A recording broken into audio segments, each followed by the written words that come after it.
Hola, bienvenidos a este nuevo encuentro virtual de Conectas que tiene como propósito compartir las lecciones aprendidas en el periodismo de investigación en el seguimiento de la pista al dinero sucio. Mi nombre es Carlos Eduardo Huertas y tengo el honor de liderar la mesa editorial de Conectas y le doy la bienvenida a tres destacadas periodistas que recientemente han liderado investigaciones de alto impacto regional. Desde México nos acompaña Zoraida Gallegos. Gracias a Conectas por la invitación. Bueno, Zoraida participó en la investigación HSBC, la fiesta de los billetes rojos y los cuellos blancos, donde junto a Silver Mesa e Ignacio Rodríguez Reina revelaron la negligencia de uno de los bancos más importantes de México, bueno, de hecho uno de los bancos más importantes del mundo para controlar el lavado de dinero, un trabajo que tuvimos el gusto de realizar junto con la plataforma mexicana Quinto Elemento Lab. También nos acompaña Sol Lauría. Hola Carlos, ¿cómo están? ¿Qué tal? Buen día a todos. Gracias, Sol. Ella lideró la coordinación de la investigación Chavismo Inc., que le siguió la pista a más de 30.000 millones de dólares relacionados con operaciones de lavado de activos o movimientos de capitales, de acuerdo con pesquisas oficiales realizadas por diferentes autoridades en 21 países. Esta investigación se realizó en conjunto con la Alianza Rebelde Investiga de Venezuela y con el capítulo local de Transparencia Internacional, que es de Transparencia Venezuela.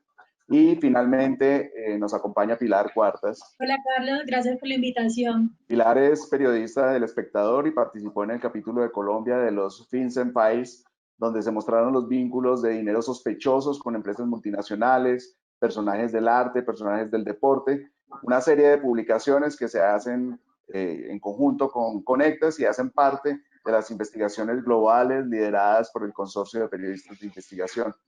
Muchas gracias al Centro Internacional para Periodistas, ICFJ, con quien realizamos esta actividad, con el apoyo de Quinto Elemento Lab, con el apoyo de Transparencia Venezuela, ARI, y a los más de 330 inscritos que tenemos en este momento de más de 24 países.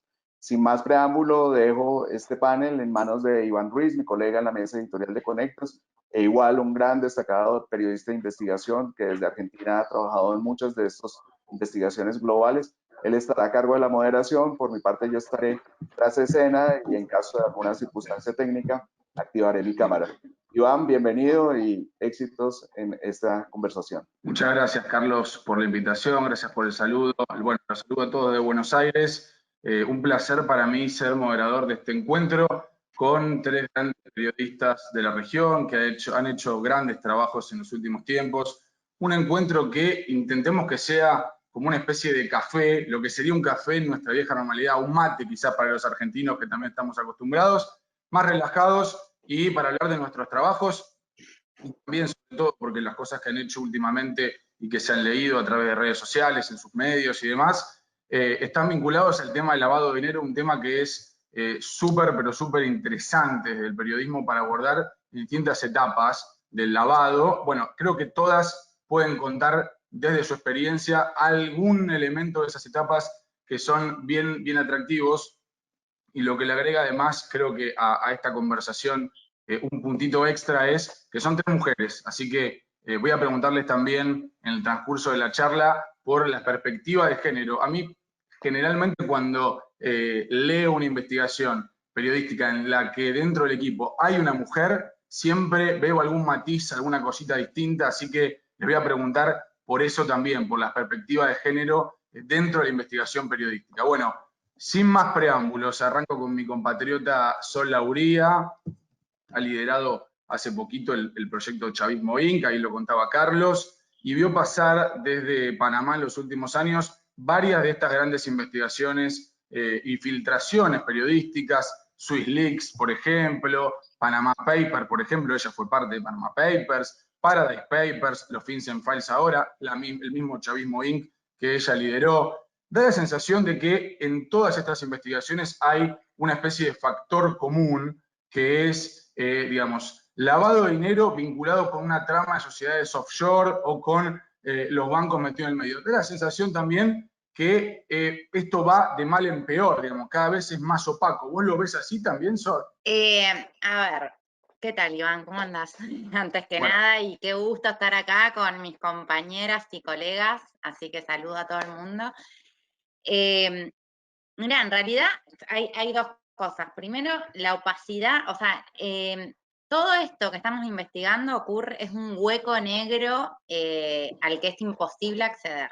Es imposible acceder si no hay un leak o si una investigación judicial no avanza, como en el caso de Odebrecht y Lava Jato, con un diseño inteligente para dar con la información. Por ejemplo, las delaciones premiadas. En Lava Jato terminaron confesando todos porque les convenía, básicamente, porque el juez desarrolló una estrategia inteligente.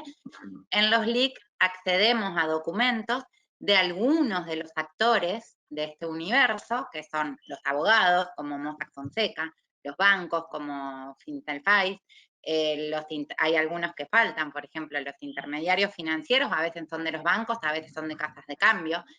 Pero el tema es que en estas jurisdicciones particularmente, la información que debería ser pública, no pública para el acceso de cualquier ciudadano, pero sí a la mano de un juez, por ejemplo, o a la mano de un investigador, o a la mano de una autoridad financiera de un país, no es pública.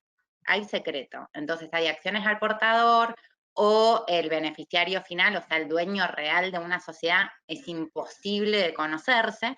Entonces es un gran hueco al que no se puede entrar, salvo que vayas a una de las partes de esta cadena que es larga, ¿no? Para lavar, en los que están todos estos actores.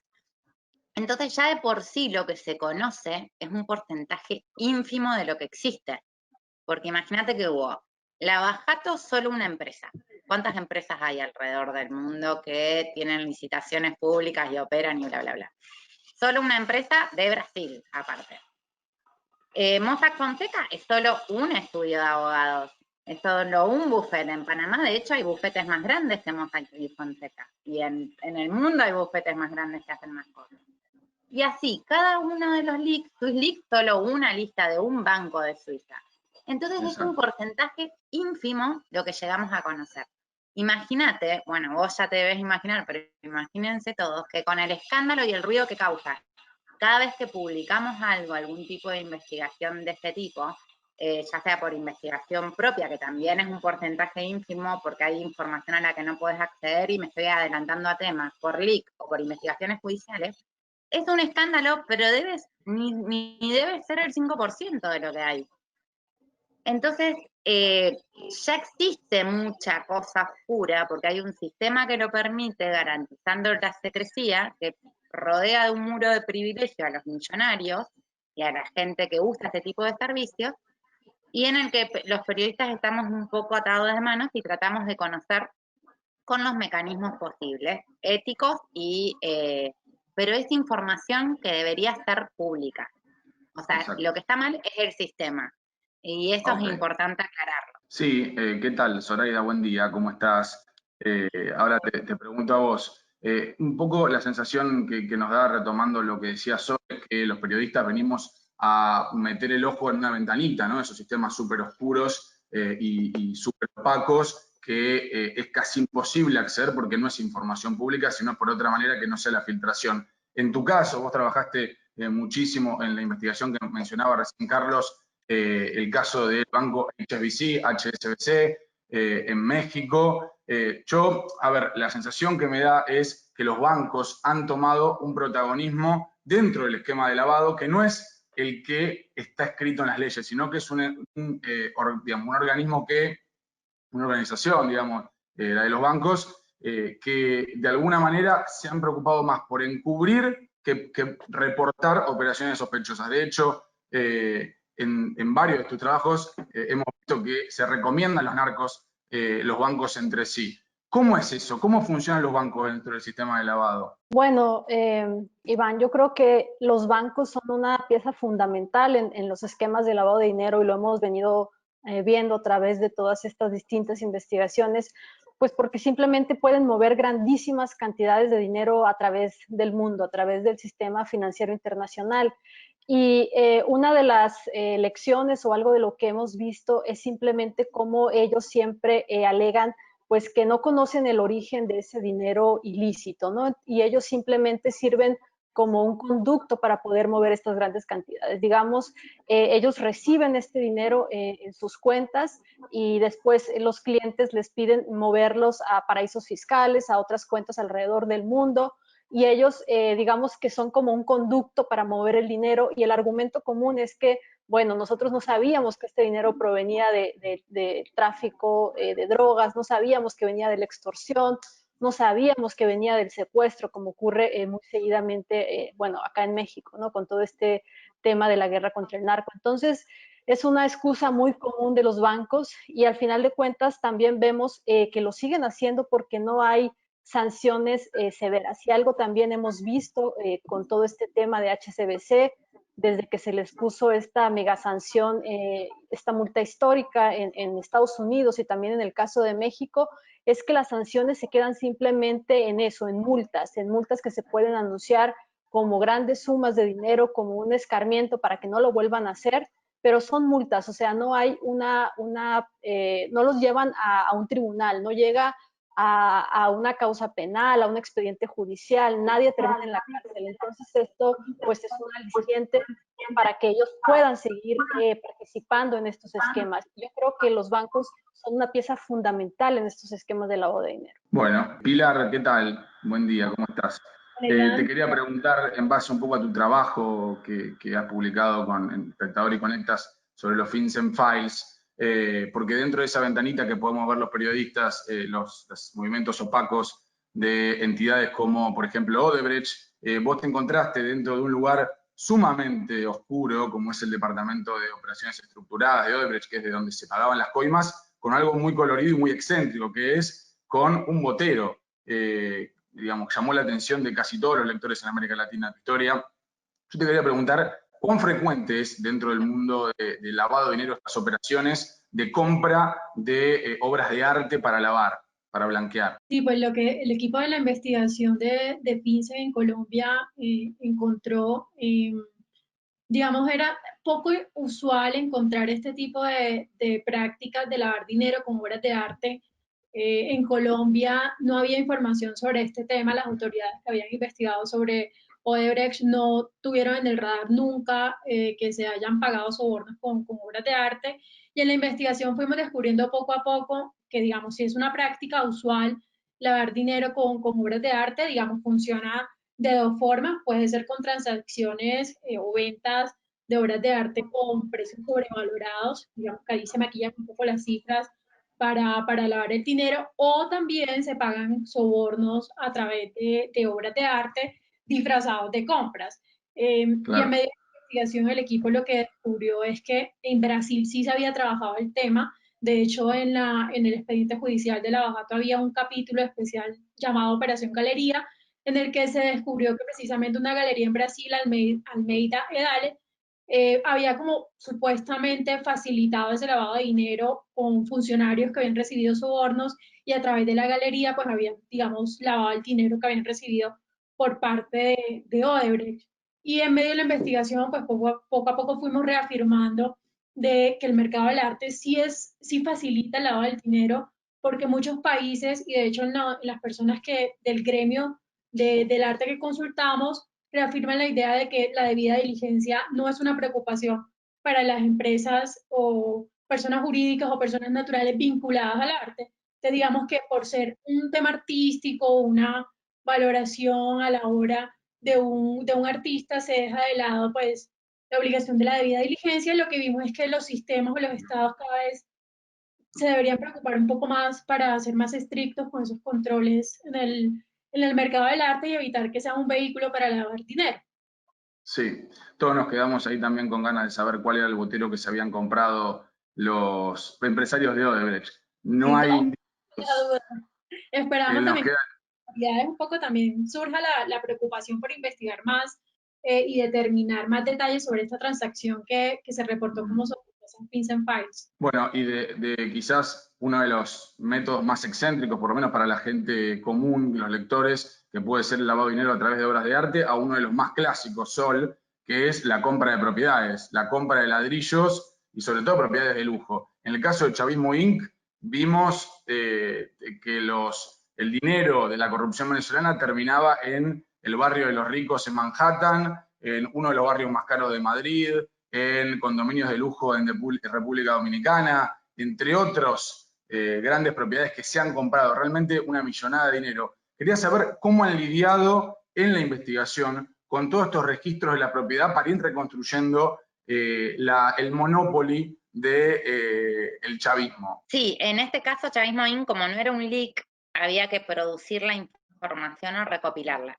Lo que sucedía era que había mucha información desperdigada en las 86 causas judiciales que hay alrededor del mundo, y entonces ahí ya teníamos un elemento de una fuente documental fidedigna en la cual podíamos citar o basarnos. Pero lo que hicimos fue construir una gran base de datos con un montón de personajes, y acá capaz que tiene que ver con el método de investigación también. ¿Cuáles son las personas que nos interesan? Todas estas, eran muchísimas, y empezamos a rastrearlas por país en distintos registros. Bases de datos de sociedades, en el caso de Panamá en el registro público, en el caso de Estados Unidos hay registro público de sociedades por estado, o sea que había que hacer una búsqueda mayor. En el caso de España, aparecen en el boletín oficial las sociedades casi igual que en Argentina. Entonces empezamos a rastrear a estas personas a ver si aparecían vinculadas a sociedades, y después en los registros de propiedades ver si esas sociedades o esas personas tenían propiedades. Lo que suele pasar es que una persona, sobre todo en Estados Unidos, que es una jurisdicción media particular y que lo hemos visto en otros leaks, es que las personas abren sociedades y compran inmuebles a nombre de esas sociedades, más que para que no los registren las autoridades de Estados Unidos, para que no los registren las autoridades de sus países. Y así evaden impuestos inmobiliarios que en general son muy caros. En el caso de los chavistas, ya no sabían dónde poner el dinero básicamente, o sea, era muchísima plata, una aproximación de, como siempre, es un porcentaje del total que no podemos calcular, pero una aproximación en 52 investigaciones judiciales alrededor del mundo, se llega a 30.000 millones de dólares. Entonces, lo que se hacía era, para perder la ruta, digamos, del rastreo del dinero, distintas estrategias. Por un lado, compra de bonos falsos y contratos falsos y operaciones falsas para estimular pagos, compras o ganancias. Por otro lado, a través de sociedades en casi todos los paraísos fiscales, que tenían a su vez cuentas asociadas en otros paraísos fiscales. Y por el otro lado, comprando propiedades. También hicieron la parte, digamos, de la pata política de acuerdos ventajosos con gobiernos, pero eso ya es otro capítulo y es el argentino justamente. Largo también. Aquí llega la primera pregunta del público, desde El Salvador. Creo que quizás Zoraida es quien está más capacitada para responderla, teniendo en cuenta que ha escrito bastante sobre temas de narcotráfico. Preguntan desde El Salvador si usan habitualmente la técnica de la infiltración o simplemente trabajan con acreditación de sus medios de prensa. ¿Es posible trabajar con narcotráfico e infiltración o demasiado riesgoso? Bueno, si no me quedó muy clara la pregunta, ¿se refiere si usamos... Sí. Si Infiltración, meten un periodista en una organización criminal para sacar información, o sea, como si fuese un departamento de investigación judicial. Un poco arriesgado, es una técnica bastante arriesgada, ¿no? No, la verdad no, en mi caso nunca me ha tocado trabajar en algo así. Yo regularmente, las investigaciones en las que he participado siempre me baso en información, muchas veces oficial, informes que elaboran, en este caso, por ejemplo, de HSBC, el órgano regulador de los bancos en México, o también trabajo con muchos expedientes judiciales donde vienen muchos detalles de cómo operan estas redes, o con personas involucradas dentro de estos esquemas que no sabían. Muchas veces lo que vemos también es que para abrir empresas fantasma que luego depositan dinero en cuentas y que las mueven a otros países, muchas veces usan a personas, usan a estudiantes, usan a amas de casa, mujeres, digamos, que desamparadas, que están en una cuestión de indefensión y que simplemente los usan para crear estas empresas. Entonces, en mi caso, siempre trato de llegar por ahí, de llegar con esas personas que han usado esos esquemas, pero no, de infiltración es algo muy riesgoso, sobre todo acá en México y en el contexto en el que hemos estado viviendo los últimos años. Pero también es cuestionable éticamente, y, o sea, no es nuestra función, básicamente. Eso tienen que hacer las autoridades de investigación de cada país. Es lo mismo que alguien de El Salvador se infiltre en una mara, es medio raro. Me da la sensación de que es una técnica que se usaba bastante más antes que ahora, cuando quizás no existían fuentes de información abiertos, datos abiertos en los gobiernos y en las organizaciones que tenían que dar, digamos, cierta transparencia, ¿no? Con lo cual se ha dejado de utilizar bastante la infiltración, por lo menos en mi experiencia, digamos, ¿no? Zoraida, para continuar, te quería preguntar, porque gran parte de tu trabajo del HSBC es con información que te fue llegando, gran cantidad de información que te fue llegando, para que quizás algún periodista que nos escucha, que está comenzando sus primeros pasos dando en periodismo de investigación, entienda cómo te organizás vos con la información, qué es lo que primero le das atención, qué es lo que primero descartás. Cuando tenés la montaña esa de papeles enfrente tuyo, ¿cómo jerarquizás eso? Bueno, creo que cada periodista con el paso de los años y las coberturas que tiene, los temas que cubre, creo que va creando su propio método de trabajo, ¿no? Entonces, yo en lo particular ya llevo muchos años como muy enfocada en leer expedientes. En un inicio obviamente es complicado en tratar de entenderlos, pero ya digamos que pues, con la práctica puedes identificar ciertas partes o sí, ciertas partes de ese expediente donde encuentras una mayor información. Creo que un consejo podría ser leer también leyes y reglamentos, ¿no? Muchas veces los periodistas pues no tendemos a hacer eso y creo que muchas veces ahí puede estar la clave, ¿no? En el caso, por ejemplo, de HSBC, de este tema, una de las claves fue leer eso. Antes de solicitar el expediente, de poder llegar a la información, era ver cómo los regulaba la Comisión Nacional Bancaria y de Valores en México, que es como la entidad que se encarga de controlar a los bancos, ¿no? Para poder saber a qué instancia dentro de la misma institución pedirle la información, cómo se nombran esos documentos, porque también pues una falla, o más bien cómo nos pueden batear esa información es simplemente si no usamos los términos correctos. Entonces, Claro. yo creo que esto podría ser una de las sugerencias que podría dar. Ok, para ir cerrando un poquito el capítulo de filtraciones, te quería preguntar, Pilar, que formaste parte desde El Espectador y Conectas de los FinCEN Files. A mí me dio la sensación de que quizás los Panama Papers dejaron como gran legado para los lectores la existencia de paraísos fiscales, que quizás en ese momento no era un tema generalizado, ¿no? Que era un tema que sabíamos más quienes nos dedicábamos particularmente al lavado de dinero, a investigar eso. ¿Qué enseñanza dejan los FinCEN Files, Pilar? Y yo creo que en este tipo de investigaciones la primera conclusión es que esas estructuras que siempre han existido y que han sido conocidas por abogados, por bancos, digamos, por el sistema como tal, ya empiezan a ser como más de conocimiento del ciudadano de a pie. La gente ya se empieza a interesar por estos temas que ya no son tan ajenos a su realidad, sino que les tocan. Creo que también este tipo de proyectos como FinCEN Files dejan como enseñanza que hay que cuestionar el sistema. Digamos, hay algunas, ahorita que lo mencionaba Zoraida con el tema de reglamentos y de leyes, sí, es cierto que sí, es cierto en estas investigaciones muchas veces de estas prácticas son legales. Creo que sí hay cuestionamientos al funcionamiento de estos sistemas que permiten que precisamente el dinero sucio fluya a su antojo y que cada una de las autoridades hagan los de la vista gorda. Entonces creo que cuestionar también es una de las lecciones de este tipo de proyectos y también creo que permite valorar un poco más el trabajo periodístico en estos tiempos de redes sociales y de cuarentena, pero es el filtro del periodista que sigue siendo indispensable en la información, no solo recibir la filtración, recibir los documentos, recibir los datos, sino que ese es solo el primer paso e implica un trabajo de reportería de investigación que no lo hace la filtración por sí sola.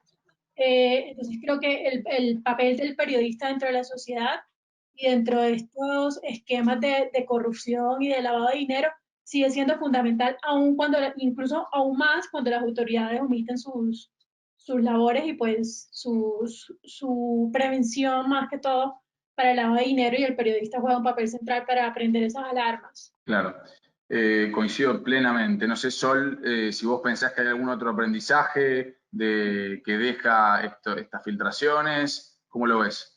Sí, pienso igual que vos, como que Panama Files logró que algo que era inexplicable, yo me acuerdo antes de publicar Panama Files, y esto tiene que ver también con una mirada hacia nuestro trabajo y cómo hacemos para comunicar y cómo contamos las historias que contamos. que en general en el periodismo duro de investigación son historias bastante aburridas, tediosas, muy técnicas, y esto hay que hacer un esfuerzo por cambiarlo. Y creo que Panama Files irrumpió para algo, digamos, dejar en los huesos el sistema, sobre todo de sociedades offshore y de los sistemas de las jurisdicciones offshore alrededor del mundo, y que FinCEN como vino con esta, si bien ya había salido SwissLeaks, igual no deja ninguna duda de la participación de los bancos en este entramado, que en general solían pasar bastante más desapercibidos que los abogados o los bufetes o las empresas que posibilitan la apertura de sociedades y de cuentas bancarias, y los bancos solían como pasarla un poquito mejor, ¿no? Y en este sentido, como que estos actores quedan mejor identificados. Todavía faltan algunos, pero que creo que cada vez se entiende mejor de qué se trata. Sí. Zoraida, ¿vos creés que es un poco iluso de parte mía pensar que quizás el legado que nos deje FinCEN Files sea que los bancos se comporten de ahora más de otra manera? ¿Lo ves posible eso? Bueno, Iván, yo creo que sí eres iluso.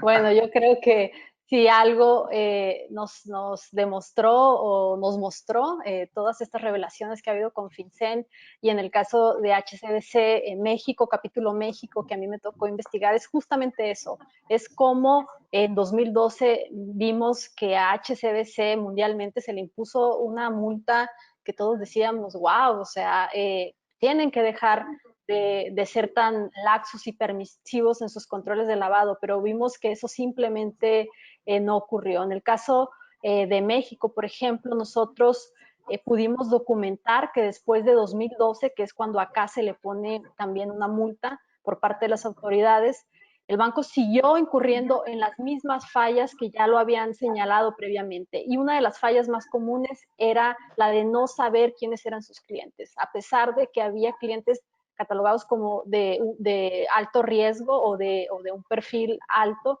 Simplemente el banco se hacía a un lado, como que no veía, y seguía aperturando esas cuentas, seguía moviendo grandes cantidades de dinero desde esas cuentas sin mayores controles. Entonces yo veo realmente difícil que esta situación cambie, y sobre todo porque los bancos tienen jugosísimas ganancias con todo esto. O sea, los bancos se mueven por comisiones, y las comisiones que les generan mover todos estos millones de dólares de dinero, pues son jugosísimas. Y además, pues lo que comentaba hace rato, las sanciones simplemente no los desaniman. Las sanciones son muy bajas, es mucho más lo que obtienen de ganancias que la sanción que se les va a imponer después de no sé qué tantos años de investigación. Entonces, lo veo complicado. Bueno, me guardo la ilusión para otro momento.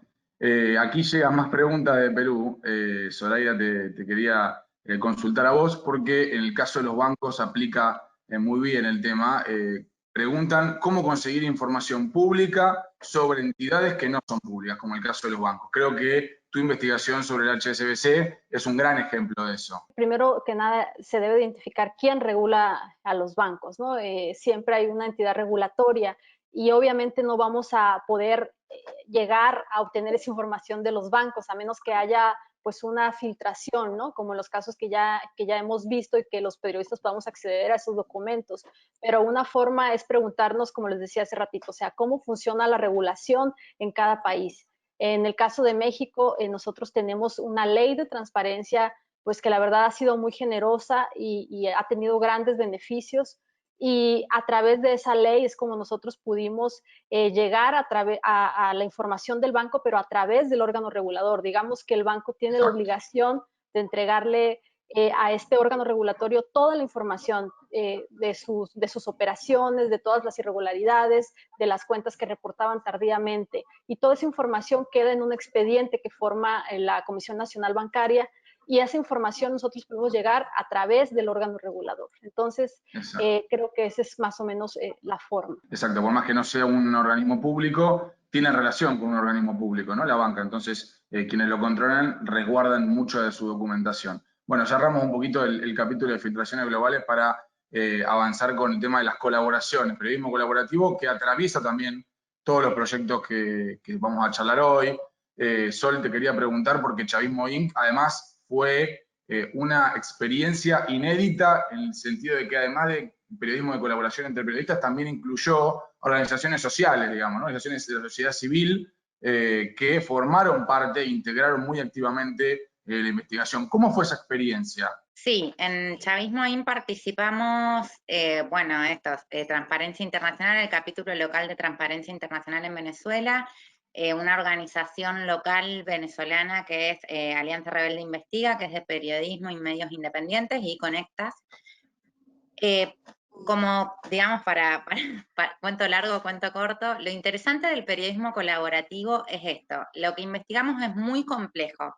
Nosotros no sabemos resolver, aunque ya participamos en un montón de leaks y investigaciones, un montón de cosas. Y esto te lo digo porque por ahí hay muchos que recién están haciendo los primeros pininos en periodismo investigativo y se encuentran con esto que no saben dónde rastrear, dónde está, qué es un dato, qué no. Es muy importante tener aliados expertos en los temas que estamos investigando. A veces le llamamos fuente, a veces es aliado en una investigación. ¿Esto qué quiere decir? Si voy a investigar lavado de dinero, necesito tener fuentes en los bufetes de abogados, en los bancos, en los organismos de control de los bancos, en el universo de las finanzas local de mi país. Necesito fuentes expertas. ¿Por qué? Porque no lo entiendo todo. Si veo un balance, no lo entiendo. Si veo una transferencia, no lo entiendo. Si veo un informe de 80 páginas, no lo entiendo. La fuente me ayuda. En este caso, el aliado te ayuda. Entonces es una, digamos, alianza o colaboración que me parece natural y debería darse como en todos los procesos colaborativos, que es decir, bueno, esta gente es experta en lavado de dinero, esta gente es experta en rastrear corrupción, ellos tienen una base de datos o un trabajo de 5 años investigando las causas judiciales del chavismo alrededor del mundo, nos juntamos, conversamos, me pasan sus informes, veo lo que hicieron, les mando mis informes para que vean que no estoy diciendo alguna barbaridad o afirmando algo que es imposible, y el trabajo resulta mejor.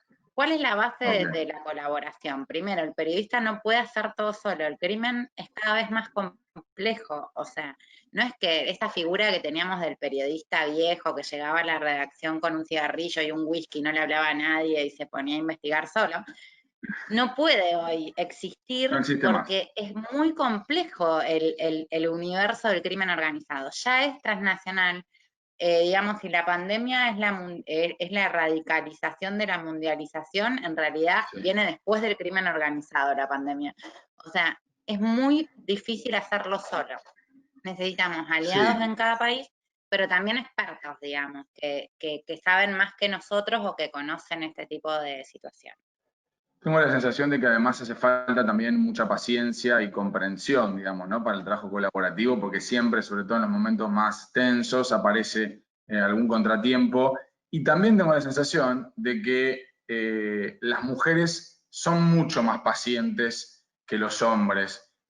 ¿Vos coincidís conmigo en este aspecto, que ya que lideraste el proyecto y que tuviste que lidiar con varios actores al mismo tiempo? Yo creo que varias de las mujeres que trabajamos liderando proyectos distintos hemos adquirido herramientas que culturalmente se asocian a los hombres en temas de lo que implica mandar, ¿no? Y de hecho nos suelen decir cabronas, histéricas, un montón de cosas. Besitos a todos los que... Pero también culturalmente fuimos preparadas para la empatía. Entonces tenemos unas habilidades de negociación que sí, que por ahí suelen ser mejores, o sea, más contributivas para el desarrollo de actividades colaborativas donde hay mucha gente y que es bastante agotador, porque es gente distinta de distintos países, con distintas capacidades, con distinto acceso a las fuentes, o sea, nivelar todo es muy difícil. Entonces, en ese sentido, como encontrar estrategias para negociar, salvar, solucionar, sobre todo enfocado a las soluciones, por ahí puede ser que sea más de mujeres.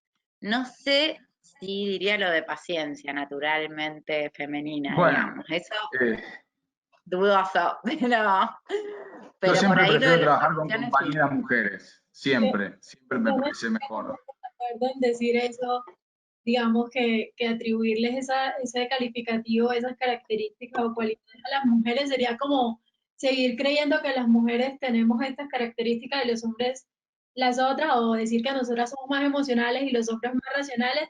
Creo que más bien lo que este tipo de proyectos colaborativos nos ha enseñado a las mujeres es que los espacios a los que tradicionalmente han sido ocupados por hombres, que son espacios de liderazgo, ahora están siendo ocupados también por mujeres, y lo que nos ha Claro. permitido ver es que definitivamente nosotras, en igualdad de condiciones que los hombres, podemos liderar proyectos muy grandes y sacar adelante investigaciones como Sí. este, o las que hablamos. Bueno, el ejemplo más, digamos, más contundente puede ser el tema del Consorcio Internacional de Periodistas de Investigación, que en las últimas filtraciones fueron lideradas por mujeres. ¿Vos creés, Pilar, que esa huella que fueron marcando estas mujeres a cargo de Panama Papers, ahora de los FinCEN Files, de alguna manera influye a la hora de que vos te plantes frente a tus jefes y les propongas una investigación de máxima sensibilidad y largo aliento? Sí, yo lo que creo es que definitivamente las redacciones cada vez más necesitan mujeres en espacios de liderazgo y de poder. Y creo que en estos proyectos del consorcio, trabajar con mujeres en puestos de liderazgo nos ha demostrado precisamente eso, y es que nosotros somos igual de capaces que los hombres para sacar adelante este tipo de investigaciones. Y nosotras como periodistas a la vez vamos replicando ese empoderamiento dentro de nuestras redacciones y cada vez más exigimos nuestros espacios de igualdad para proponer temas y para sacar adelante proyectos. No, no sé si le diría huella, porque yo no creo que haya una huella femenina. Yo creo más bien es que estamos ocupando espacios que debimos ocupar hace muchos años y que ya estamos intentando alcanzar ese nivel de igualdad con los hombres en periodismo investigativo. Qué difícil igual preguntar desde el sexo opuesto, ¿no? Porque me siento que las preguntas son las más sensibles de todo el cuestionario. No, pero Soraya, es interesante igual. Igual sí, sí, hay que sí, súper. agradecerle a todas las mujeres que nos precedieron y abrieron caminos y pelearon batallas más difíciles que nosotras, y que seguramente nosotras seguiremos en esa línea para las que vienen, ¿no? Que vienen ya con, Sí, sí. no te atrevas a ponerte en mi camino directamente. Por suerte, pero se avanza. Zoraida, ¿cuál, a ver, hay momentos en la investigación en que sentís que es una ventaja o una desventaja, o que te pasan cosas que si fueras hombre no te pasarían? Contando tus experiencias desde, digamos, ponerte los pantalones del periodismo de investigación siendo mujer. Bueno, yo creo que simplemente por el hecho de ser mujer ya hay un riesgo para nosotras. Yo creo que uno de los grandes problemas también que enfrentamos como mujeres es que cuando se publica una investigación que atañe o involucra a poderosos o a grupos de poder, digamos que las campañas de desprestigio son distintas a las que se harían en contra de un hombre. A nosotras se nos empieza a atacar precisamente por nuestra condición de mujer, se empiezan a meter en nuestra vida privada, se empiezan a meter en qué cantidad de parejas hemos tenido, cuando eso jamás se haría con un hombre. Entonces, yo creo que ese es como el principal riesgo. A mí en lo particular, por ejemplo, cuando empecé a cubrir estos temas, incluso había cuestionamientos desde mi misma familia o desde mis mismos amigos de cómo me metía yo con estos temas, porque eran temas que regularmente por la peligrosidad o porque eran temas rudos, pues estaban destinados a los hombres, ¿no? Entonces yo creo que eso ha sido como uno de los retos o desafíos que he ido sorteando, poder demostrar que mi trabajo como mujer en estas investigaciones, pues es igual al que podría realizar un hombre o mucho mejor que el que podría realizar un hombre. Y simplemente, pues creo que lo que debe pasar es dejar de encasillarnos justamente en ciertos temas, como decía Pilar, pues temas de derechos humanos porque somos más sensibles, no, claro que no, o sea, creo que está demostrado que todos estos espacios que con los últimos años hemos ido ganando es precisamente por nuestras capacidades, por nuestras habilidades y por nuestra trayectoria. Sí, sin duda. Hablando también del tema de riesgos, aquí llega una pregunta desde Bolivia. Sol, creo que soy la más adecuada para responder, sobre los riesgos que podía haber conllevado la investigación Chavismo Inc. desde Venezuela. O sea, si se podría haber hecho desde Venezuela Chavismo Inc. y qué recomiendan en contextos difíciles para periodistas que están en lugares como Cuba, y Nicaragua actualmente, donde es complicado hacer investigaciones periodísticas? Justamente está buenísima la pregunta porque en eso radican las fortalezas del periodismo colaborativo, digamos. En Venezuela, ¿qué pasaba si la investigación quedaba solo en Venezuela? Primero que podía contar únicamente una porción de la dimensión de la corrupción y el desfalco al Estado venezolano. Entonces, sumando a otros países a través de los cuales esos fondos se canalizaron o por acuerdos políticos se fluyeron, digamos, en abundancia, la historia iba a estar mejor contada. O sea, la historia completa iba a estar mejor contada con capítulos locales. Pero por otro lado, el periodismo colaborativo, además de enriquecer el producto, digamos, la pieza periodística o el especial, de darle más información, más condimento, de volverlo más rico y más interesante, porque se ajusta más a la realidad, también tiene dos cosas muy buenas, que uno es proteger contra la censura y otro es proteger la integridad física de los periodistas. Entonces, por ejemplo, si un periodista en Nicaragua o en Cuba se suma a una red regional o a varias redes regionales, investiga un tema colaborativamente, seguramente va a estar más protegido y va a tener mayor posibilidad de que su trabajo se conozca fuera de Cuba que si lo hace en soledad desde Cuba. Entonces, Claro. por eso es muy bueno como, sobre todo en lugares donde hay riesgo en general, siempre porque es mejor, porque el trabajo resulta mejor, más interesante, más atractivo, porque se enriquece, pero sobre todo donde hay riesgo de las personas, pertenecer a redes regionales, locales o internacionales, perdón, para garantizar protección y para garantizar que la información se publique, porque algo que es muy fácil censurar en Cuba o en Nicaragua no es tan fácil censurar fuera de esos países. Exacto.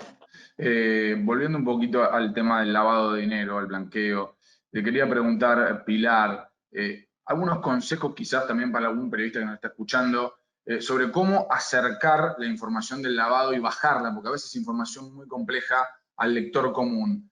Algunos consejos, algunos tips que nos pueda dar para que quien nos está escuchando pueda tomarlos y en su próximo artículo digamos, aplicarlo de alguna manera. Sí, yo creo que precisamente este tipo de proyectos investigativos del consorcio en los últimos años lo que ha demostrado es que las prácticas de lavado de dinero no corresponden a un delito que solamente toca a las élites o a los actores del sistema, sino que precisamente toca a los ciudadanos porque en muchos casos son malversaciones de recursos públicos que se sacan, por ejemplo, de su país de origen y terminan en empresas fantasmas, en jurisdicciones con beneficios fiscales, y ese es el dinero de la gente, o sea, son recursos de sus estados que están siendo saqueados, o incluso hay evasión de impuestos, también que estas estructuras permiten que también sucede evasión o elusión.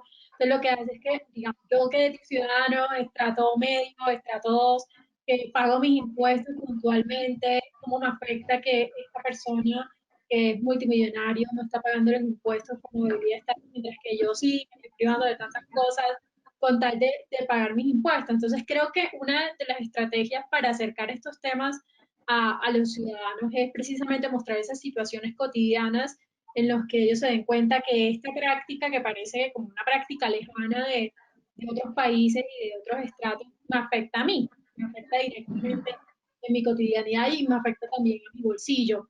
Creo que también el lenguaje es importante, o sea, como tratar, para ese periodista tiene que entender al 100% cómo funcionan estos esquemas, qué es lo ilegal, qué es lo ilegal, qué es lo que están cuestionando, qué no, y decirlo muy claro al lector para no enredarnos en términos también muy jurídicos que a veces no aportan nada, Sí.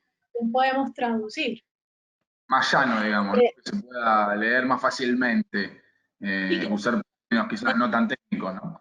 Netflix y Amazon llevan muy bien a la pantalla. Creo que esos son dos ejemplos en los que la gente puede acercar en estos tipos de investigaciones globales y colaborativas que finalmente terminan en una serie o en una película en plataformas a las que la gente podría entender un poco más cómo funciona. Me gustaría añadir un poco nada más a lo claro, que dijo Pilar en el caso mexicano de cómo acercarle esos temas a la gente. Bueno, en el caso de HCBC acá en México, creo que es fundamental hacerle ver a la población que todo este esquema que se documentó de lavado de dinero fue entre 2007 y 2012, que fueron los primeros años aquí en México donde pues comenzó la llamada guerra contra el narco, donde vivimos una violencia terrible y pues ahora al conocer esta información pudimos ver cómo mientras los cárteles tenían todo un enfrentamiento con las autoridades, pues todo este dinero que ellos obtenían de sus actividades ilícitas y ese dinero con el que financiaban todos estos ataques y toda esta guerra, pues simplemente se lavaba en el sistema financiero. Entonces, tratar de hacerle entender a la gente esas consecuencias, ¿no? Cómo los atañe simplemente desde sus espacios, su seguridad, su contexto, la colonia donde viven. Exacto.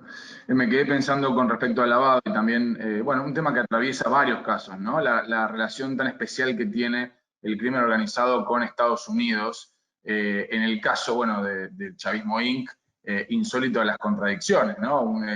Constantemente atacando al imperialismo y después gran parte de las inversiones terminan en Estados Unidos. Y también pasa lo mismo con el caso de HSBC, porque gran parte de las multas terminan siendo de Estados Unidos, pero por el crimen organizado que también lo elige como un lugar para circular y guardar fondos. ¿Por qué, Zoraida, vos crees que se da esta relación con Estados Unidos así tan paradójica? Bueno, o sea, yo creo que en el caso, por ejemplo, de HSBC y el caso mexicano, que a nosotros, bueno, a Silver Mesa, a Ignacio Rodríguez Reina y a mí, que vale la pena darles el crédito de este Sí, comercial, claro. tocó investigar, pues vemos una relación muy cercana entre todo este flujo de dinero que se enviaba desde México a Estados Unidos. Uno de los, por ejemplo, de los hallazgos que me gustaría comentar de la investigación era precisamente que cómo las autoridades encontraron que el cártel de Sinaloa podía enviar desde México toneladas de dinero en efectivo que iban directo a los bancos de allá. Y esta relación pues se puede entender obviamente por la frontera que en este caso compartimos, por el tráfico de drogas que no se entendería sin ninguno de los dos países y por el tráfico de armas que tampoco se entendería sin ninguno de estos dos países. Hay una conexión tremenda y obviamente pues todo el dinero que se obtiene de tanto del tráfico de armas, del tráfico de drogas, simplemente es el conducto habitual para mover todo este dinero, termina siendo los bancos y en este caso que a nosotros nos tocó investigar precisamente era HSBC. Sí, acá llega una pregunta de México, me parece quizás Sol puede responderla. Dice, la gente de alguna manera normalizó el hecho de que el crimen organizado y la corrupción, agrego yo, digamos, usa el lavado de dinero y blanquea dinero que viene digamos, de actividades ilícitas. ¿Vos compartís lo mismo? ¿Hay como cierto cansancio o normalización, entre comillas, del lavado de dinero, de todo el esquema de corrupción? No sé si normalizó es la palabra, sí captó o entendió. Por ahí ahora lo que falta es como ver en qué se avanza con la lucha de lavado de dinero también. O sea, desde Panama Paper han cambiado muchas reglamentaciones de muchos países y se han recuperado miles de millones de dólares por las denuncias de Panama Paper. Entonces, no es que quedó en, está todo mal y nunca pasa nada. No, sí, pasan cosas. O sea, en Panamá cambiaron leyes, en muchos lados cambiaron leyes. A veces los periodistas somos los más derroteros y los más negativos y los hastiados. Pero no es justo eso. Entonces, si queremos representar la realidad, la tenemos que representar completa. Hubo cambios por Panama Papers, se recuperó dinero, los estados, o sea, si hay algo que fomenta, como decía Pilar, el lavado y la evasión de impuestos es la desigualdad. O sea, la plata que se va a un paraíso fiscal no va a un camino, a un puerto, a una escuela. O sea, Venezuela es la metáfora perfecta de eso. Es un estado que ni siquiera está en los huesos, están en las cenizas y que no para de sacar dinero de los petrodólares afuera. Eso es inhumano, es injusto, está mal. ¿Se entendía la corrupción chavista? Creo que no. ¿Se te comprende completamente quiénes participan en el lavado y la evasión como para decir que la normalizamos? Creo que no. Y creo también que se ha avanzado en las legislaciones de muchísimos países, gracias a Panama Papers. Por lo menos eso pasó en Panamá y pasó en muchos otros países. Hay más intercambio de información, etcétera. Lo que pasa es que, claro, el crimen siempre se las arregla es el mal, o sea, siempre se Echa las la ley, arregla que se dice acá en Argentina, echa la ley, echa la trampa, así que Exacto. van a intentar de alguna forma eludir a lo que se debe, digamos, ¿no? Pero Pilar, pensemos en eso, perdón, una cosita, sí, no, pensemos qué adelante, podemos hacer adelante. nosotros, o sea, muchos de nosotros empezamos en esta profesión porque queríamos cambiar el mundo. Y nada, como los superhéroes y superhéroas que llegamos y transformamos todo. Bueno, no podemos cambiar el mundo, pero sí podemos producir notas o reportajes que hagan sentido y que puedan contar una época y que puedan reflejar para alguien de dentro de 50 años cómo está el mundo hoy, eso me parece que ya es mucho. Es un montón. Leamos más, tengamos mejores fuentes, caminemos la calle cuando se pueda y no haya un virus amenazándonos, soplándonos en la espalda. Produzcamos textos con sentido, con contextos, no solamente con hallazgos y con denuncias. Exacto. Yo, por ejemplo, decía, porque cuando hablaban de verdad que somos aburridísimos los periodistas de investigación. Yo insisto con eso porque hay que leer no ficción, otras historias, otros formatos, tal vez Totalmente de teatro. acuerdo. Yo Totalmente de cuando acuerdo. escribo una historia, siempre digo, por ejemplo, las de Panama Papers te las leía a mi sobrina de 10 años. Hasta que ella no las entendió, no paré de cambiar la historia, porque dije, De esto o lo cambiar, muy entiende bien. alguien de 10 años o no lo entiende nadie, ¿me explico? Muy bien. Entonces, digo, esforcémonos un poco, tratemos de construir sentido y ellos ya es una contribución enorme para este mundo que nos cuesta mucho entender. Voy a interrumpir la reflexión de Sol que me encanta, pero no, esto es para el final, dejémoslo para dentro de 10 minutos, así cerramos esa reflexión de lo que nos deja el periodismo. Pilar, te quería preguntar, me gustó mucho, primero, antes que nada, el título o alguno de los tweets que vi tuyos que resumía la investigación de Vincent Files del Espectador con arte, oro y fútbol. Ya hablaste de arte, ahora te quiero preguntar por el tema del oro. Si me podés resumir sintéticamente cómo es el entramado de empresas que exportan oro y cómo se beneficiaron con, digamos, qué es lo que deja expuesto en realidad los Vincent Files. Y pues nosotros, digamos que el tema del oro atravesó no solamente los hallazgos de Vincent Files, sino también las investigaciones penales que se adelantan en Colombia sobre el tema del oro. Puntualmente el caso que encontramos fue el de CIJ Gutiérrez, que es una comercializadora de oro internacional en Colombia. Lo que hace es exportar oro a otros países y pues acá dentro le importa, lo compra a organizaciones que no están registradas legalmente. Digamos que ahí empieza como la cadena de comercialización de oro irregular, y es que primero los investigadores de la Fiscalía en Colombia encontraron que había muchas empresas fantasmas que supuestamente fungían como proveedores a la comercializadora de oro, con facturas alteradas o irregulares, que finalmente lo que hicieron fue maquillar el libro contable de CJ Gutiérrez y se desconoce que el origen del oro que compra CJ Gutiérrez en Colombia sea legal. Esa es la primera sospecha. Ahora, frente a las transacciones internacionales, que es el paso en el que encontramos en Vincent Files, encontramos que dos exportadoras a las que CJ Gutiérrez vendió oro están cuestionadas en Vincent Files por supuestas transacciones sospechosas. Encontramos que Argor y Metalor son dos empresas internacionales que han sido cuestionadas en otros países por comprar también oro de origen dudoso.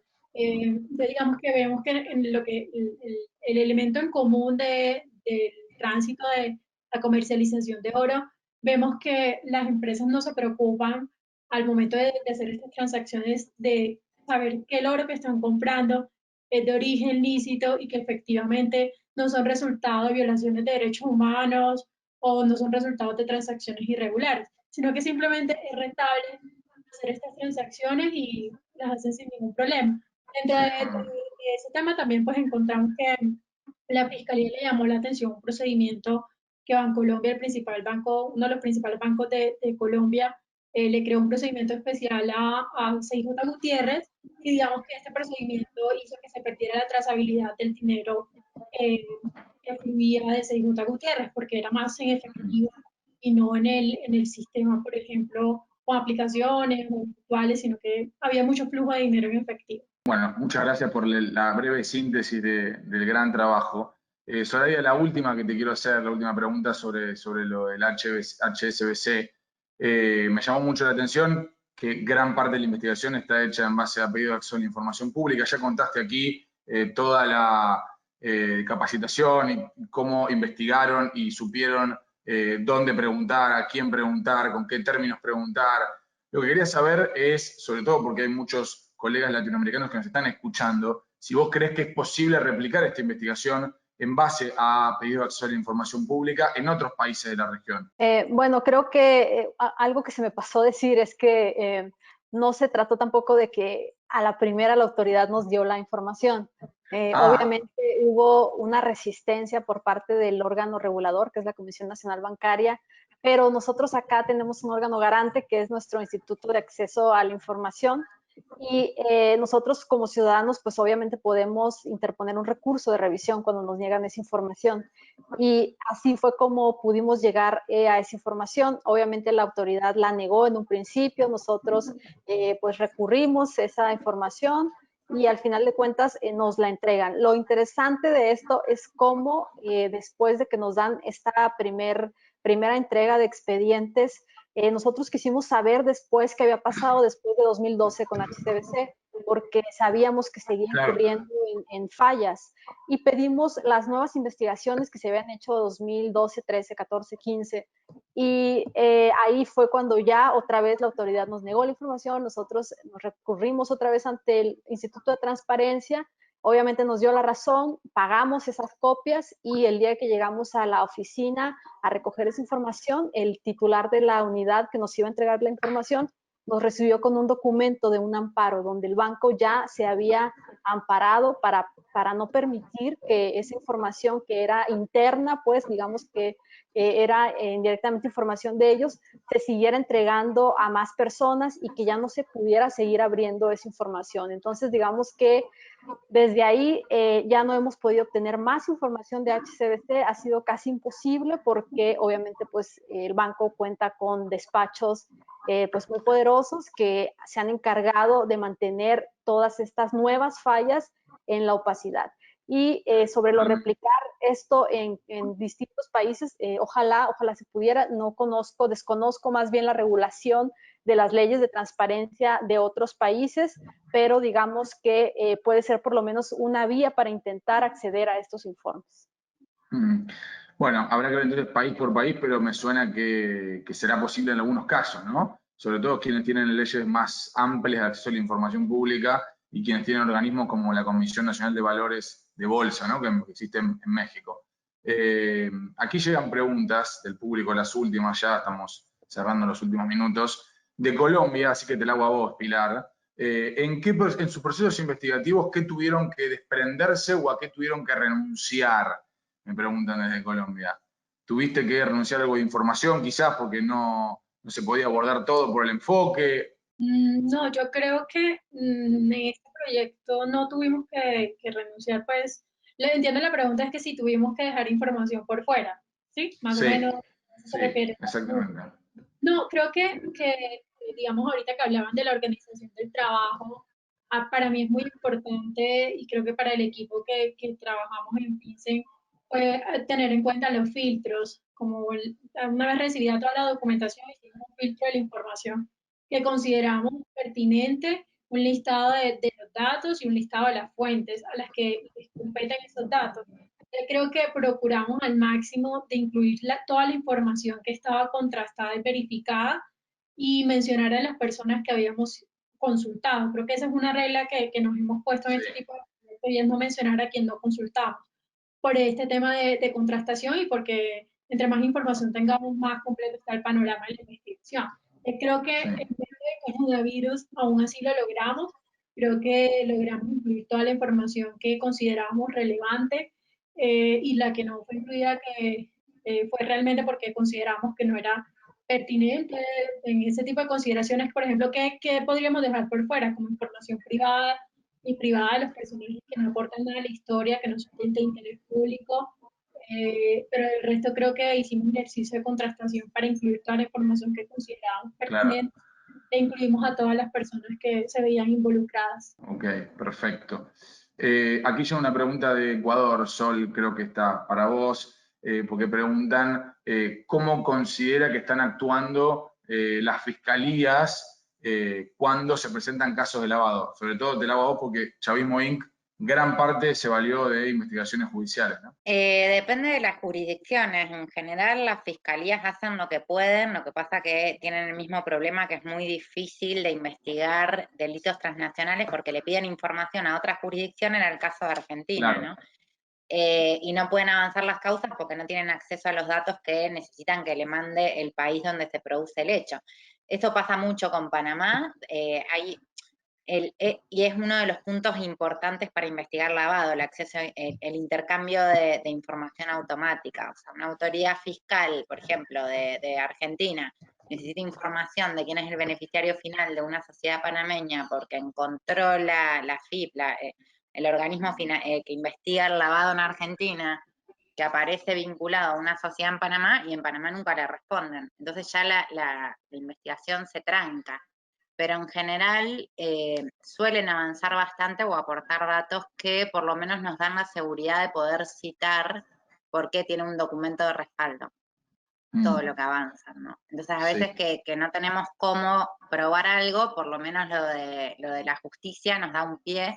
Por ejemplo, en el caso de Chavismo IN, ¿cuál es la cantidad de dinero que salió de Venezuela? No sabemos la cantidad de dinero, pero sabemos que en 52 causas el monto aproximado es 30.000 millones de dólares. Y esto es gracias a los papeles de la justicia, digamos. Sí, a mí me da la sensación, me queda la sensación de temas judiciales que hay gente que está muy capacitada para investigar lavado de dinero dentro de la justicia, los mayores expertos trabajan en la justicia en general, pero que no están inmersos en un sistema bastante vetusto y viejo, el cual, por ejemplo, en Argentina un exhorto no se hace, digamos, por correo electrónico, entonces ya entramos en unos tiempos y en un, digamos, enrosque que el crimen organizado no tiene, que es a quien estás investigando, ¿no? Que es mucho más simple, ágil y dinámico, con lo cual vas como una tortuga muy por detrás, la justicia a veces, del crimen organizado. Aún así, el talento, los recursos humanos que tiene la justicia siempre son imprescindibles, y si podemos estar cerca como periodistas, mucho mejor. Eso es un poquito mi perspectiva sobre el tema. Zoraida, te pregunto, aquí llega una consulta desde México, que creo que sos la única que puede responder con respecto a la eliminación de los fideicomisos para la protección de periodistas y defensores de derechos. Preguntan desde México, ¿cuál es tu opinión sobre el tema? Yo creo que este es un tema que ha despertado una gran polémica en México en las últimas semanas. No sé si sepa, pero el presidente ordenó o hay una instrucción de cerrar estos fideicomisos que tenían muchas instituciones y que han repercutido en diversos sectores, porque había fideicomisos en diversas dependencias, tanto del ámbito de la salud, la ciencia, cultura, educación. Y obviamente también se ordenó cerrar el fideicomiso relacionado al tema de los periodistas.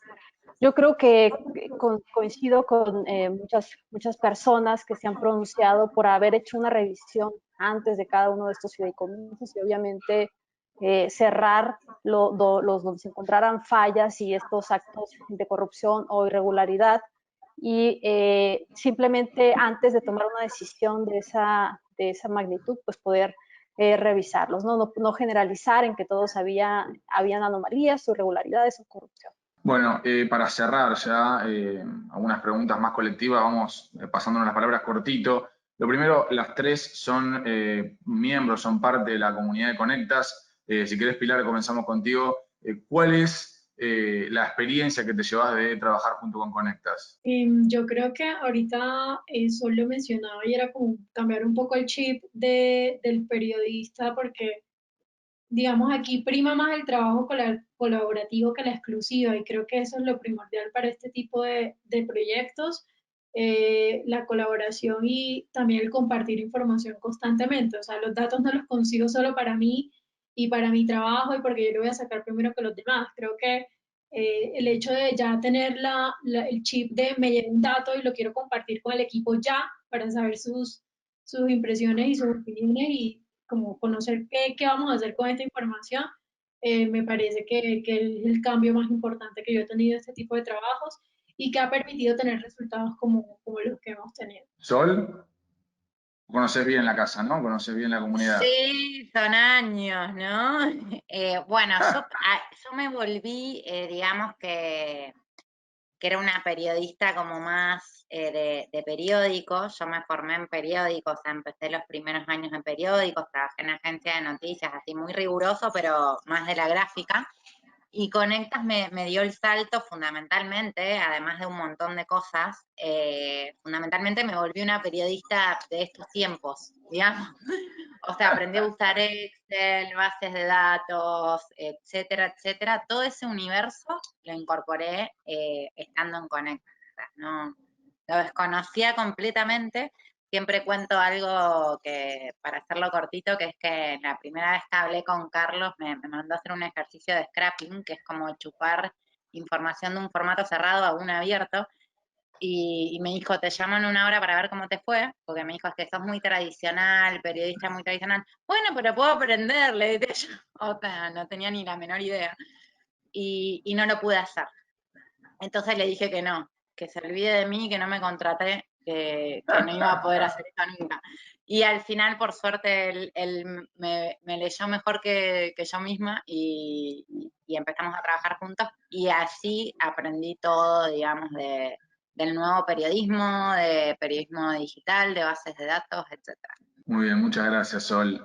Zoraida, ¿cuál es tu experiencia de haber trabajado con Conectas? Bueno, yo las primeras becas de Conectas las tuve hace bastante tiempo en sus inicios, justo en una etapa donde en su momento también era freelance como hoy, y me ayudó mucho en esta parte del acompañamiento editorial. Como freelance uno siempre tiende pues a trabajar en solitario, a ya presentar un tema más acabado a un editor y tener a alguien que estuviera contigo constantemente retroalimentando o guiándote en tu investigación o diciéndote, a ver, enfócate, porque luego los periodistas también tendemos a querer abarcarlo todo.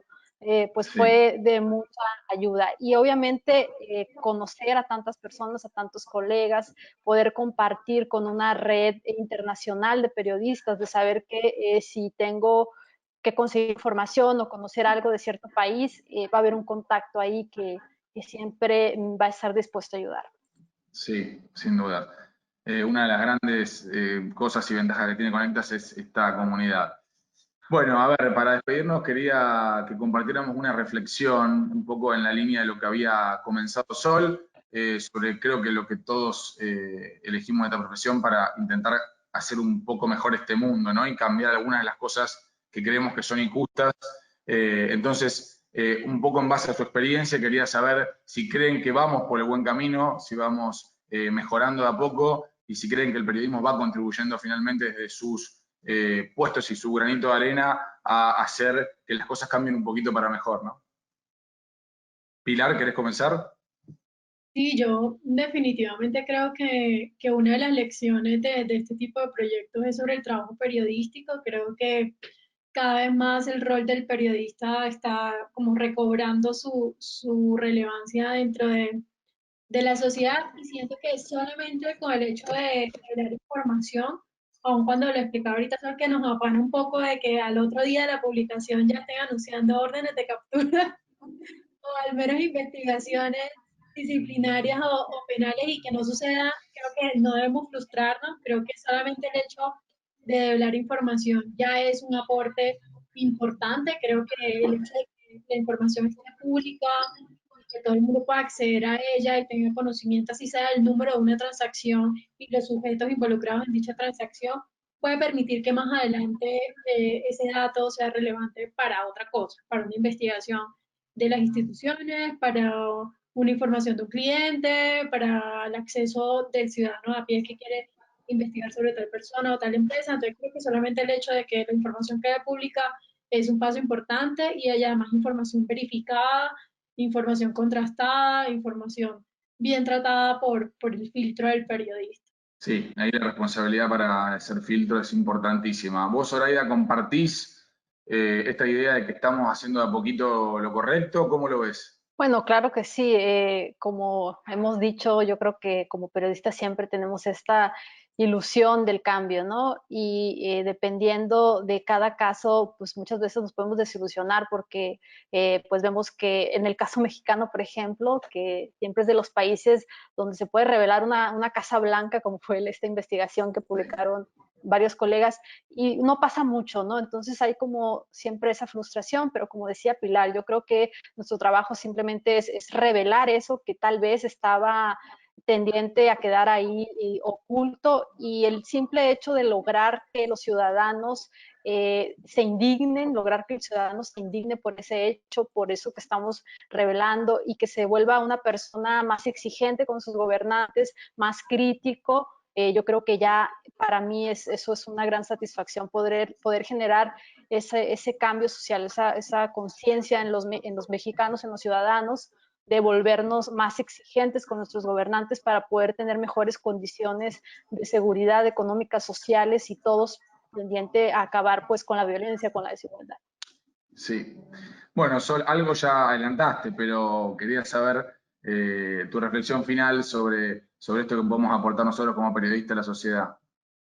Sí, creo que básicamente es normal que todos nos agotamos y pasamos momentos de hastío, y por eso es importante tener como claros los objetivos, digamos, o tratar de entusiasmarnos o apasionarnos con algo. A mí me parece que el periodismo nunca fue más necesario que ahora, porque hay muchos conflictos, es muy difícil entender el mundo hoy, es muy complicado, y con pandemia ni te digo. Entonces, lo que creo que es muy importante es que nos comprometamos, porque siempre está esta cosa de la notoriedad del hallazgo, ¿no? Y que tengan impacto las historias y que metan preso al presidente, y es el periodista que metió preso al presidente.